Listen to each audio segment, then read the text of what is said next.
Le chef de l'État a rencontré hier la communauté universitaire, un moment privilégié de réflexion, d'échange et d'évaluation pour orienter les prises de décision.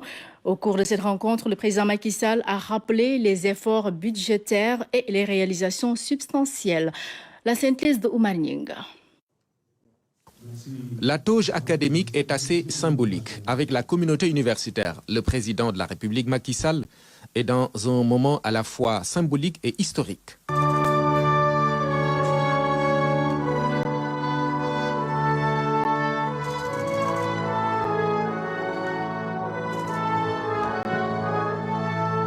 Cette rencontre s'inscrit, disais-je, dans le même esprit que celle du 6 août 2013, quand nous avons tenu ici, dans cette même salle, le Conseil présidentiel sur les conclusions de la concertation nationale sur l'avenir de l'enseignement supérieur et de la recherche. Je vous reçois aujourd'hui dans les mêmes dispositions. Il s'agit d'examiner avec celles et ceux chargés de diffuser le savoir les voies et moyens d'améliorer notre système d'enseignement supérieur et de recherche pour qu'il reste à la hauteur de nos ambitions et au plus près des réalités de notre temps.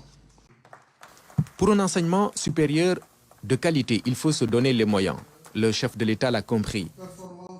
Le niveau d'investissement depuis 2012 par les chiffres.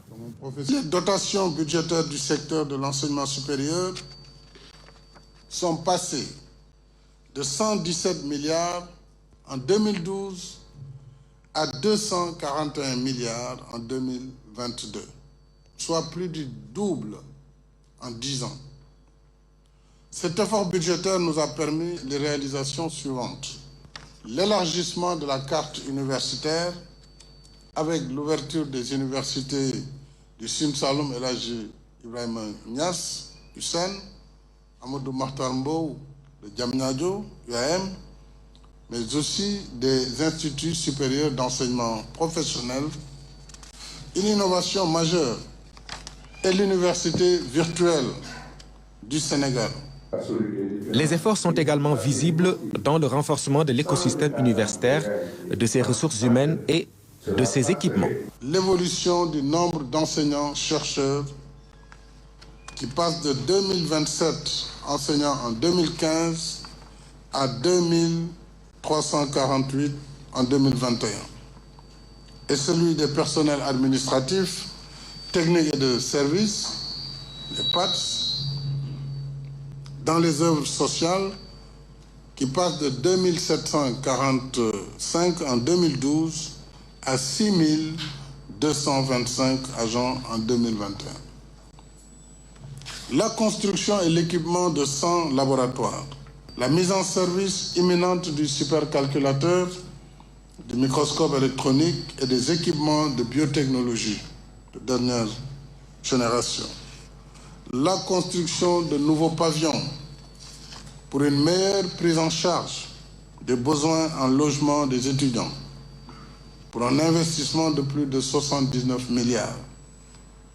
Je dois rappeler que le nombre de lits d'étudiants était de 6030 en 2012. Aujourd'hui, ce nombre va passer à 43 375 lits. Et donc, c'est une multiplication par 7 en 10 ans.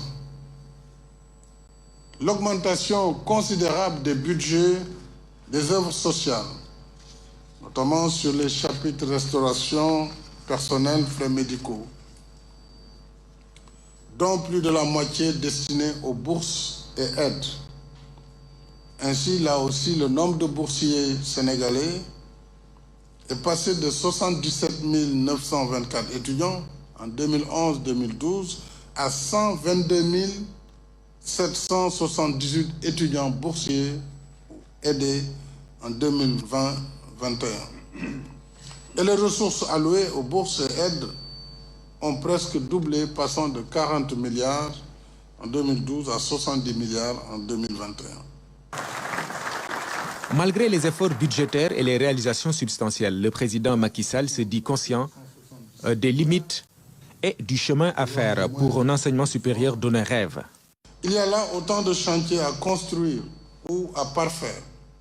Mais je dois dire que nous avons également ensemble, gouvernement et communauté universitaire, un bilan dont nous pouvons être fiers.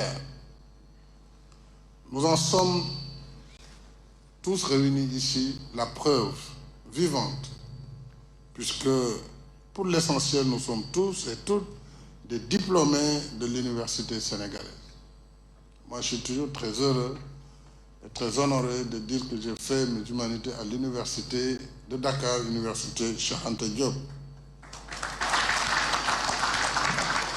De plus, si nos universités continuent d'attirer des étudiants et chercheurs d'autres pays, pas seulement de notre voisinage immédiat, c'est bien parce qu'elles continuent de répondre à leur vocation de pôle de diffusion du savoir et du savoir-faire. Les conditions sont donc réunies. Le président de la République, Macky Sall, va tirer les conclusions après ce discours inaugural qui annonce des réflexions très fertiles.